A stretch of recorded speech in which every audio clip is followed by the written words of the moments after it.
I'm David Schneider of DRS Law. Thank you for tuning in to our series of instructional videos. Today I want to talk about something that's kind of tricky, comes up a little bit. Partnerships, partnered on property. Very often I'll talk to somebody who owns half of a rental home, or they're partnered on a rental home. It used to be the parents' home, they're partnered with their siblings. So what happens here? Well, this is just property like any other property, and when you own it, you need to get it out of your name. It has to be titled into the name of your trust. So if we have a property between, let's say you and your friend Bob, and you each own a 50% interest, or you, Bob, and John each own a third, the percentage doesn't really matter. You need to have that percentage titled in the name of your trust.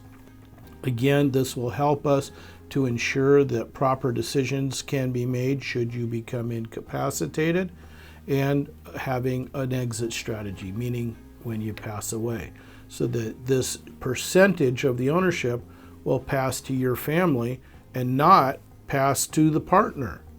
Many of these persons come to me with these properties. Bob, John, they own them in joint tenancy. Well, when Bob dies, that property is going to go to John, but Bob's kids are not going to see a nickel of it. So in order to make certain that we've properly planned, Bob's share should be titled in Bob's trust. Well, same goes for John. You two are joined at the hip here. John's share needs to be titled in his trust. Here's a common scenario. You've titled your share in the trust, but John didn't do that. John dies. Now the market is perfect for selling the home.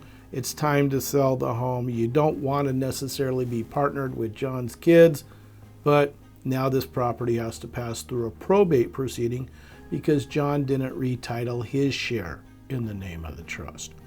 So when you're in a partnership like this, it's really important that the partners talk these things out.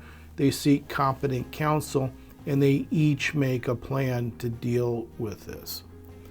Another problem that comes from this is, again, being partnered with John's kids. I don't know how many of you would like to do that. And as that home continues, that property continues to divide into these fractional shares, every problem becomes exacerbated. But when these shares are owned by these individual partners' trusts, we can resolve those issues. Additionally, often these properties are held in a legal entity like an LLC or a corporation. Nothing has changed from what I just said. Instead of owning a half of the house, you own a half of the LLC. It's the exact same problem. We have problems if we were to become incapacitated. We have problems when you pass probate proceedings. The best way to ensure that this legacy is passed to your family is proper planning. Give me a call. I'll be happy to talk to you and your partners about what it takes to effectively plan for these interests. I'm David Schneider. I hope you liked this video. You found it useful. If you did, please go ahead and smash that like button. Subscribe to our YouTube channel. You'll get notices when we produce fresh content. Thanks for tuning in.